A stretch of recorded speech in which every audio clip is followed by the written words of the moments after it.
Nosso estudo de hoje está na primeira carta aos Coríntios, capítulo 3, versículo 9, pois somos cooperadores de Deus. Emmanuel comenta na lição 48 do livro Vinha de Luz, cooperemos fielmente. O Pai é o supremo criador da vida, mas o homem pode ser fiel cooperador dele. Deus visita a criatura pela própria criatura. Almas cerradas sobre si mesmas, declarar-se-ão incapazes de serviço nobres. Afirmar-se-ão empobrecidas ou incompetentes. Há companheiros que atingem o disparate de se proclamarem tão pecadores e tão maus que se sentem inabilitados a qualquer espécie de concurso sadio na obra cristã, como se os devedores e os ignorantes não necessitassem trabalhar na própria melhoria. As portas da colaboração com o divino amor, porém, permanecem constantemente abertas e qualquer homem de mediana razão pode identificar a chamada para o serviço divino. Cultivemos o bem, eliminando o mal, façamos luz onde a treva domine, conduzamos harmonia às zonas de discórdia, ajudemos a ignorância com o esclarecimento fraterno, seja o amor ao próximo nossa base essencial em toda a construção no caminho evolutivo. Até agora temos sido pesados à economia da vida. Filhos perdulários ante o orçamento divino, temos despendido preciosas energias em numerosas existências, desviando-as para o terreno escuro das retificações difíceis ou do cárcere expiatório. Ao que nos parece, portanto, segundo os conhecimentos que possuímos por acréscimo de misericórdia, já é tempo de cooperarmos fielmente com Deus no desempenho de nossa tarefa humilde. É muito interessante a gente pegar um texto como esse. A gente está fazendo um estudo, agora no momento, de um livro chamado Libertação, um livro escrito por André Luiz. E nesse livro tem um momento que se fala das zonas purgatoriais. Eles falam que nas zonas purgatoriais, normalmente, quem dirige ali, claro, são espíritos ainda trevosos, espíritos que ainda estão longe do amor, longe do Evangelho de Jesus. São a maioria das vezes essas pessoas que vêm para cá, ainda despidas de moralidade, e que vivem suas vidas, às vezes, com muito sacrifício, né, escassez de emprego, pouco conforto, e de repente eles se entregam a alguns vícios, se entregam a algumas rebeldias, depois quando voltam para o plano espiritual, chegam lá do outro lado e encontram um cenário que também não é dos melhores, e ele acaba se sentindo injustiçado e fica na bronca mesmo com aqueles que são a favor da ideia do Cristo. Então eles fazem chacota, fazem deboche, se organizam até mesmo para contra-atacar aqueles que se declaram cristãos de alguma maneira em uma das denominações.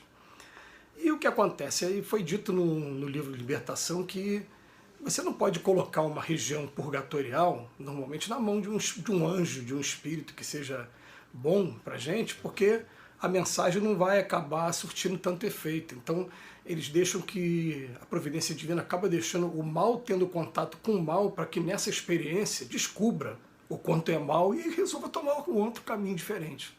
Mas uma das coisas que eles gostam de fazer com muita frequência é querer acusar a gente dos nossos equívocos, das nossas falhas, dos nossos erros, que todos, sem exceção, temos, e tentar colocar você no lugar comum para que você nunca seja um cooperador de alguma forma, cooperador de Deus.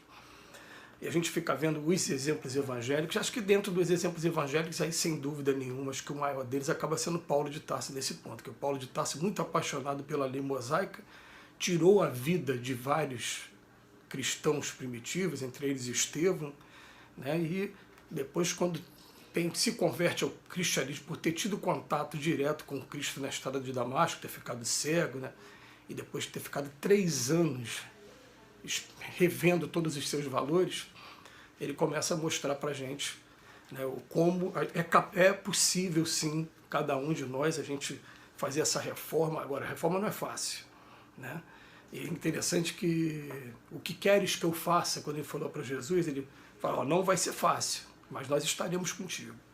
E ele simplesmente falou, então tá bom, não vai ser fácil, mas nós estaremos contigo. Gente, é exatamente o que acontece com todos aqueles que querem ser cooperadores do Cristo aqui na Terra. É muito trabalho para se fazer, é muita dor, é muito sofrimento, não vai ser fácil, mas eles garantem que vão estar com a gente, vão estar nos guiando. É engraçado que não precisa mais ser aquele exemplo tão como aconteceu com os primeiros cristãos, os cristãos da primeira hora, né?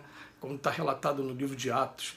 Eles vão presos, vai um anjo que solta, orienta daqui, faz daquilo. Hoje não precisa mais ser desse jeito.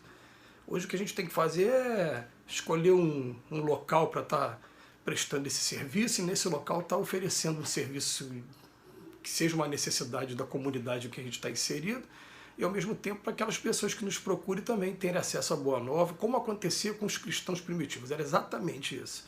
Se pararem para estudar a Casa do Caminho, era exatamente isso, sem tirar uma vírgula. As pessoas vinham porque estavam doentes ou porque estavam necessitadas de alguma coisa, chegavam ali, recebiam o lenitivo e também recebiam a mensagem da Boa Nova, que deixava inebriado, e daqui a pouco eles se tornavam cristãos também para sair divulgando para os outros.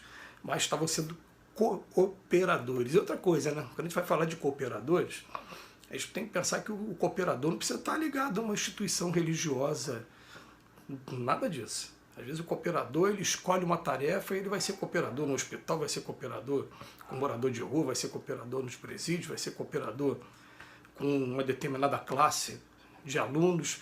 Ele vai escolher o que ele quiser, mas a ideia é você ser cooperador de alguma maneira.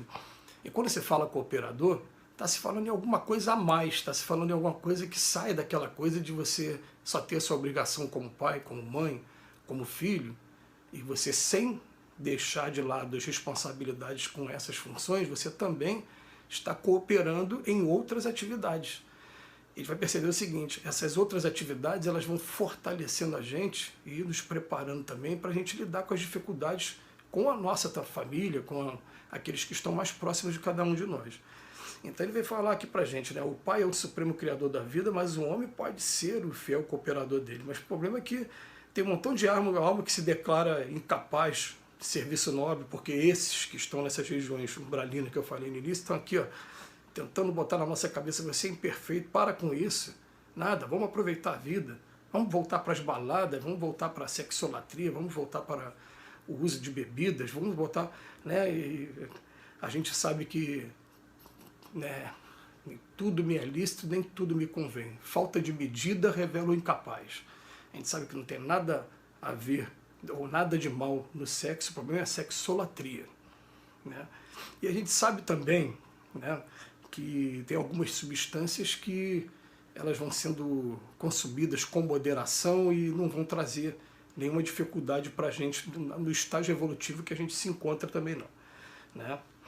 A gente sabe que tem muitas que vão trazer a curtíssimo prazo se a pessoa não tiver a medida certa, como por exemplo o álcool é uma delas. Por isso que a gente, como espírito, tem que tomar muito cuidado com o uso do álcool principalmente. Mas voltando aqui para o texto, ele vem falar: há companheiros que atingem o disparate de se proclamarem tão pecadores e tão maus e se sentir inabilitado para qualquer espécie de concurso. Isso é muito grave. Isso é muito grave. Porque ele veio trazer aqui, ó, simplesmente alguns cultivemos o bem eliminando o mal, já é uma cooperação. Façamos luz onde a treva domina. Está tendo um problema ali, a pessoa está com depressão, está num momento de discussão, você vai ali para conversar. Todo mundo está habilitado a fazer uma coisa dessa, sem tomar dor nem de um lado nem do outro, sem dizer que um está errado ou que o outro está... Só apenas chamar a atenção: o que esse sentimento está fazendo com você? Está te deixando desse jeito? Então tem que se livrar desse sentimento. Conduzamos harmonia às zonas de discórdia, né? Ajudemos a ignorância com esclarecimento fraterno, trazer um pouquinho de esclarecimento. Seja o amor ao próximo nossa base essencial. Então ele vem dar aqui algumas dicas para a gente, mostrando para a gente que ninguém tem que se tornar assim um fanático religioso. Aliás, eu conheço um montão de pessoas que simplesmente elegeram aquela tarefa, mas elegeram com disciplina. Com disciplina. Escolher um dia da semana, todo dia da semana ali, pode cair chuva, pode cair sol, o mundo estar virado, ele está ali investido naquela tarefa. Vão fazer comida para botar dentro da quentinha, botar no carro e levar morador de rua. Eles vão até um hospital para tocar um instrumento para poder acalmar aqueles que estão lá. Quer dizer, as pessoas escolhem aquela tarefa e de alguma maneira vão estar ajudando. Então, se tem um pouquinho de recurso financeiro a mais, vão tentar ajudar aqueles... Enfim, cada um vai escolher a sua tarefa, né? Mas procurar fazer a diferença aqui. Então ele bota aqui para a gente, ó. Ao que nos parece, portanto, segundo os conhecimentos que possuímos, por acréscimo de misericórdia, já é tempo de cooperarmos fielmente com Deus no desempenho de nossa tarefa humilde. Gente, semeadura é livre. Escolham o que vocês quiserem fazer, o que se sentirem à vontade para fazer. Mas quando escolherem, a luz acende, luz se leva adiante, não deixa a luz apagar. Que Jesus nos abençoe hoje e sempre.